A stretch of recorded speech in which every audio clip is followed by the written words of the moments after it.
Maayong adlaw katawhan sa Dios sa Archdiocese sa Uzami sa ngalan sa atong kalahuron nga Arsobispo Archbishop Martin Sarmiento Humawad Didi ug sa kahugpungan sa mga kaparian sa tibuok lokal nga simbahan dinhi sa Uzami gikan dinhi sa Immaculada Concepcion Mission Station sa Concepcion, Misamis Occidental. Kini na usab si Father Jesse Langgam magahatod kaniniyo sa pamalandong karong adlaw. Adlaw karon nga Sabado sa ikaupat nga semana sa pagkabanhaw sa atong Ginoo, Abril 27, 2024. Ang ebanghelyo nga atong pamalandungan karong adlaw mga igsuon, atong kutluon gikan sa ebanghelyo sumala ni San Juan.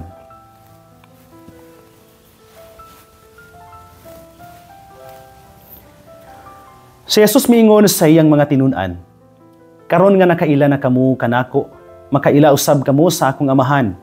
Ug sukad karon nakaila na kamo kaniya, ug nakakita kaniya. Si Felipe miingon kaniya, Ginoo, ipakita kanamo ang amahan ug igo na kana kanamo. Si Jesus mitubag, dugay na akong nakig-uban kaninyong tanan ug wala ka ba gihapon makaila kanako, Felipe? Ang nakakita kanako, nakakita usab sa amahan. Busa nganong nag-ingon ka man, ipakita kanamo ang amahan. Wala ka ba motuo, Felipe, nga ako anaa sa amahan ug ang amahan ania kanako? Wala magikan kanako ang mga pulo nga gisulti ko kaninyo. Ang amahan nga ania kanako nagbuhat sa iyang kaugalingong buluhaton.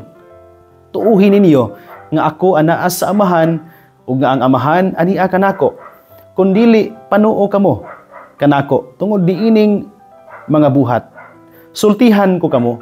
Ang mutuo kanako magbuhat sa akong gibuhat ug magbuhat siya labaw paniini. Kay muadto man ako sa amahan. Ug buhaton ko bisan unsa ang inyong pangayoon sa akong ngalan. Aron himayaon ang amahan pinaagi sa anak. Kung mangayo kamo bisag unsa sa akong ngalan, buhaton ko kini. Mga igsuon ang ebanghelyo sa Ginoo. Daygon ikaw o Kristo. Mga igsuon ko diyan ni Kristo, maayong adlaw pag-usab kaninyong tanan. Ang atong ebanghelyo nga nadungog karong adlaw nagisgot sa padayunong mga diskurso ni Jesus isip panamilit sa iyang mga tinun-an. And part of the lengthy discourse of Jesus today, He speaks about the Father. Ang iyang gisgutan karon ang amahan. His oneness and intimacy with the Father. And further on, Jesus will speak of the Holy Spirit who will come when His earthly mission has been accomplished. So nagisgot siya mitungod sa amahan niya. Later on, mahisgot sa mitungod sa Espiritu Santo nga mo banos human sa iyahang earthly mission. Usaka na siya, mo ascend ngadto sa langit. Kini nga diskurso mga igsuon is a foreshadowing of the Trinity. The Father, the Son, and the Holy Spirit. One God in three divine persons. Dili ni kay three gods, kundi one God in three divine persons, the Father, the Son, and the Holy Spirit. Ang mga tinun-an, mga igsuon, wala pa makatugkad ni ining maong pagtulunan. Kining mahitungod aning amahan, anak, Espiritu Santo. Mao ni hinungdan nga si Felipe karon miingon, Lord, show us the Father, and that will be enough for us. Mumito ni nga murag off sa paminawon. Kanang kung sa terms ang atong murag sundon in the Trinitarian doctrine. Pero kung gabantay sad mo bisan og daw wala pa masabti sa mga tinun-an, particularly Saint Philip, mahitungod ni ining Trinitarian o Trinity nga pagtulunan sa simbahan. There is something that he did get right. Dunay sakto gyud kay iyang nag-gets dinhi sa ebanghelyo. Sa man Philip did not say, show us what the Father can do. No? Pakita namo kung say mahimo sa amahan. Or, show us what the Father can give us. Pakitain nami kung say mahatag sa amahan. Even as Jesus gave them the assurance, and I will do what you ask, whatever it is that you ask in my name, so that the Father may be glorified in the Son, you may ask me for anything in my name, and I will do it. That is in verses 13 to 14. Philip said, show us the Father, and that will be enough. ipakita kanamo ang amahan ug igo na kanamo. Sa may naa dinhi nga sakto kaayo, nagets kaayo ni San Felipe mga igsoon. He was interested in knowing the Father. He was interested in knowing the fatherhood of God. Gusto siya nga maila, masuod ang amahan. Kanindot kaayo mga igsoon kung doon na tayo ingon ani pod nga samang kinaiya ba that in our lives we may long for God. We may long to know Him deeply, to know Him more. After all, mo man na siya ang tuyo sa Kristohanong kinabuhi. To know more God, then to love Him more, then to praise Him and worship Him all the more. Pagkanindot kaayo mga igsoon, akong balikon, mo giniusa sa mga nindot kay pamalandungan nato karong adlaw. Philip, yes, he may have kanang somehow missed the Trinitarian kanang formula nga karong adlaw gihisgutan ni Jesus sa ebanghelyo, but he did get something right. Kini ra gyud that he wants to know the Father. Labang longing bitaw nga paila pa mi kung kinsa nga amahan. And Jesus did give them the assurance that kung kinsa katong nakakita sa anak, nakakita usab sa amahan, showing us the intimacy that Jesus and the Father is sharing. Kanindot kay na. In our prayers, my dear brothers and sisters, I hope mahimo tatang interesado kanunay all the more in knowing what God can do for us. Kana bang maningkamo ta nga muila ug mas makakita sa mga butang nga mahimo sa Dios sa atong kinabuhi. Pagkanindot kaayo ko ng atong mga kasing-kasing maglong sa mga butang nga iya pang mahatag nato. Yes, nanasigi panghatag, but remember and never forget that God can give us more and more and more. Why? Kung nagiingon ni Jesus karon sa ebanghelyo, ask anything in my name. Pangayua, bisan unsa, pinagi sa akong ngalan. Kung nindot kayo nga panultihon sa in English, we don't know God. We don't know God is all we need until we know God is all we've got. Dili kuno nato mahibaw-an nga ang Ginoo ray atong gikinahanglan hangtod nga mahibaw-an nato nga siya ray anaa nato. Ganindot kay no? So I hope and pray, my dear brothers and sisters, that every day gawas nga mos maningkamot ang musangya sa ebanghelyo, gawas nga maningkamot ang puyo sa kinabuhi, subay sa kabubuton sa Ginoo. I hope every day, each time we wake up, no, every day and breathe again a new life. Nang hinaot ko nga sama ni Felipe, maningkamot ta kanunay nga maglong pa sa pag-ila deeply the Father, and sa pagkasayod sa kamatuuran nga siya dunay gahom sa paghatag nato daghan pang mga butang bisan kun wala nato pangayuha. Pangitaon nato siya ug paningkamutan nga maila pa nato pag-ayo diha sa atong kinabuhi.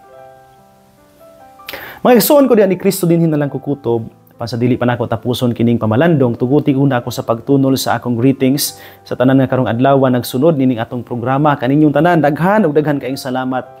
Akong pasalamat sa mga nagsunod nato diha sa ilang tagsa-tagsa ka mga panimalay kanato, no? Diha sa ilahang mga pagpanikay-sikay karong adlaw. Happy weekend kaninyong tanan, no?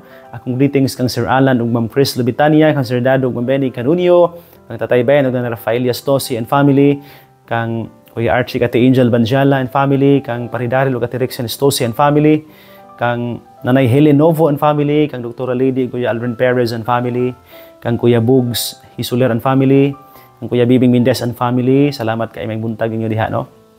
Kang diha sa pamilya ni Angie Sapero, sa pamilyang Kong, kang Rodel ug Emma Alamilio and family, salamat kaayo ninyo, no? kang Nanay Joy Idol and family, kang Pariramil Uringot and family, kang Paridudong Tumataw and family, sa pamilya Tak-an ni Los Santos ug Caruso, good morning niyo diha no, kang Nanay Gloria, Nanay Lourdes, Nanay Sario, good morning niyo diha. Salamat kay inyo mga taga-Kabatuan sa mga nagsunod nato diha kanunay no, salamat. Kang Pari Usfer Arivalo, kang Kapitan Renyal Asok and family, kang Nanay Emma Filipino and family, kang Mama Risokson Gamboa and family, salamat kay ninyo diha no. Kang Pari Andres Baran diha sa Karangan ug sa iyang pamilya no, maayong buntag. Kang Nanay Dora Liagas and family, kang board member Amy Lahay-Lahay and family, sa Lahay-Lahay family labi na gyud kang Ma'am Juday Lahay-Lahay, Ma'am Josie Lahay-Lahay, sa pamilya Auman Hermoso Lagat family, good morning. Ma'am Cheryl Lagat, good morning no. Kang Ma'am Marceline Primasio and family, kang Ma'am Rosvilla Kalimbusan and family, kang Ma'am Nida Munoz and family, kang Primitivog Elena Lausa and family, salamat kay inyo diha no. Kang Ma'am Emma Tuba and family, kang Kuya Richard Bation and family, sa pamilya Amparado, Johnson, Magcabio, Laranjo, may buntag ninyo diha no. Kang Nanay Rosie Maghanoy, may buntag no. Kang Alfaro Cañete and family, salamat kay may buntag. Sa pamilya Alforque, kang Pare Julmar Sige and family, kang Sir Amon Nelson Limpahan and family, salamat.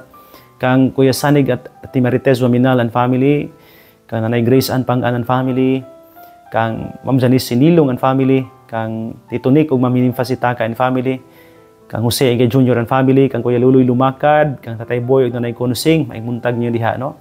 Sa tanan nga mga nagsunod nato diha silang tagsa-tagsa ka mga panimalay karong adlaw, happy weekend, maayong adlaw, may buntag kaninyo no. Sa ato ang mga sika drivers, mga drivers nato sa ato mga utility vehicles, may buntag. Sa ato mga mag-uuma karon naa sa ilang mga uma pero naminaw sa radyo no, may buntag niyo diha no. Mga nanikay-sikay sa ilang paniudtog at mga nang laba karon diha, may buntag niyo diha no. Happy weekend. Salamat sa inyong kanunay nga pagsunod ka nato ining programa. Ako pod nga greetings sa Mulave karong adlaw nga nagsaulog sa ilang piyesta no.